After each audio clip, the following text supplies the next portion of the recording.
Living in one country your whole life is akin to living in a bubble. Living in a bubble is great. It's a safe space. It's a place where we feel the most comfortable. But just like all bubbles, it is also enclosed. By anchoring yourself to a bubble, you are limiting both your experiences and your time to make the most out of the short life that we have been given. Moving across the world was the best thing I've ever did. It's been 2 years since I left Singapore for Switzerland. 2 years that somehow felt like a lifetime of experiences and lessons. So here's what I've learned.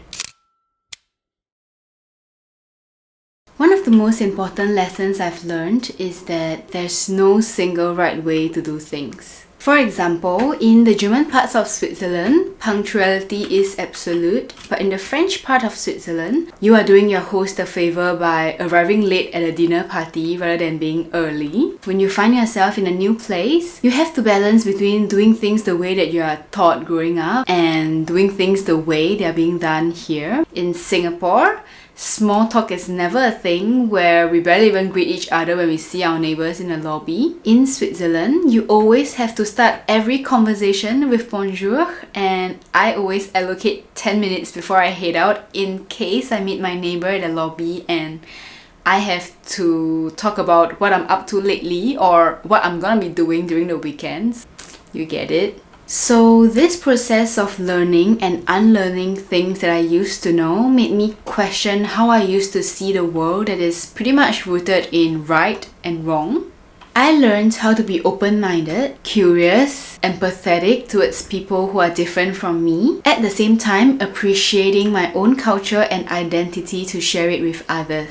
It's just all part of the process of living abroad, learning about all the different kinds of normal in different parts of the world. And the beauty of it all is that we don't all agree and we don't have to. Having lived all my life in a city that never sleeps, it's always about the hustle. The emphasis on hard work and long hours as the key to success, with little regards to rest, self-care, or any sense of work-life balance. The hustle culture is so glorified that nobody realizes just how damaging it can be to prioritize work over everything else in your life because everyone around you thinks that it's normal. It's not normal. You are killing yourself for a job that would replace you within a week if you drop dead. I'm not saying that you should stop work entirely. That's a privilege that not many people can have, but to prioritize what actually matters in life. Moving to Switzerland has shown me that there's just so much more to life than work. Shop closes early and on time. Working overtime is not a concept here. A moment that justified that was when my property agent was doing the handover of the apartment with us and the previous tenants. In the middle of the conversation, he just went, "Oh, it's 5 o'clock, I have to go." So yeah, strictly no overtime. Sundays are a legally enforced day of rest where you spend time with your loved ones, you connect with the nature. It's actually illegal here for you to be working on Sundays and at night. It's actually prohibited by the law, which I think is amazing. And this was an aha moment where it made me grasp just how much I used to run through my days and how little I actually stop to catch my breath. However, with all that's being said, I'm not trying to imply that the Swiss are not hardworking. Switzerland is known to be a country with incredibly hard workers. That is a reason why the economy stays top 10 for all these years. It's just that they deeply value their time off. Many of them are sticklers for planning their professional and personal lives so as to ensure that they maintain the right work-life balance. I think that the Swiss have their priorities right. No good thing is rushed to exhaustion, and so shouldn't you. One thing I love the most about the Swiss is that there's always a reason to celebrate. No matter how big or how small it is, it calls for a festival. It's the end of winter, let's burn a snowman. The cows are coming down from the Alps let's dress them up and have a grand parade, or throwing a 20 cents coins to Easter eggs in Zurich.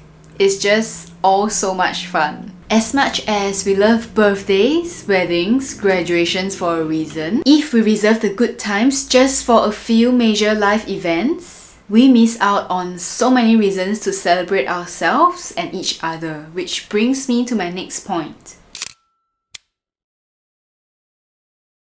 We spend the majority of our lives looking forward to something. A vacation, the next milestone, a bigger paycheck, the weekend. Every Monday you wake up just ready for it to be Friday again. But when you live this way, you miss out on the majority of life. There are these moments that we most often experience in our lives, yet we never really enjoyed it because we were just so focused in the future. In a world that often glorifies significant achievements and grand gestures, it's easy to overlook the pleasures of everyday life. Finding joy in the ordinary has been so life-changing for me. Learning to appreciate the most unspectacular parts of my day, such as the first sip of coffee in the morning, watching the sky light up in all colors as the sun goes down. Finding joy in small things, it is a valuable lesson that we should all learn, and I believe that it is the key to a happy and fulfilling life. If you don't stop to enjoy the wind on your cheeks or the smell of fresh dew in the morning, you'll miss out on life's greatest moments. When moving to a new country, there are inevitable challenges that you're bound to face, such as finding a place to live, opening a bank account, learning a new language, understanding a new country's system, health, taxes, coping with new feelings such as missing home. Personal growth is one of the main upsides of living abroad. The challenges of a new environment forces you out of your comfort zone. Every experience becomes a lesson of resilience and adaptability, making you grow a lot as a person as you learn to embrace change and not fear uncertainty. I feel like a completely different person than I was 2 years ago. When you have to build your life from scratch, you only have yourself to rely on. I mean, this is something I've learned even before moving abroad, but the idea became more solidified after my move. Maybe it's better to live a more peaceful lifestyle within your comfort zone and just go with the flow? Well, that would definitely be more calm, but would it give you more motivation to grow personally? Noticing such a growth in yourself is an amazing thing. You discover the power within yourself and you see all the great things that you are able to achieve. Every time an obstacle comes your way, no matter how big or how small, you know that you have the ability to overcome it, that you're always more capable than you think. My life here in Switzerland has brought me completely new ideas, visions, and impressions of the lifestyle and daily experiences during these 2 years. Such an experience enriched me, and I'm more than grateful for this far from easy but still very enjoyable path I keep on going through. It taught me valuable lessons about diversity, inclusion, growth, and resilience. It also gave me unforgettable memories and friendships. Lastly, through living abroad, you learn how to love and celebrate yourself. So go out there, meet new people, see new places, learn new languages. After all, the world is too big for us to spend our entire life in one place. So, this is where I leave you. Take care and I'll see you in my next video. Bye!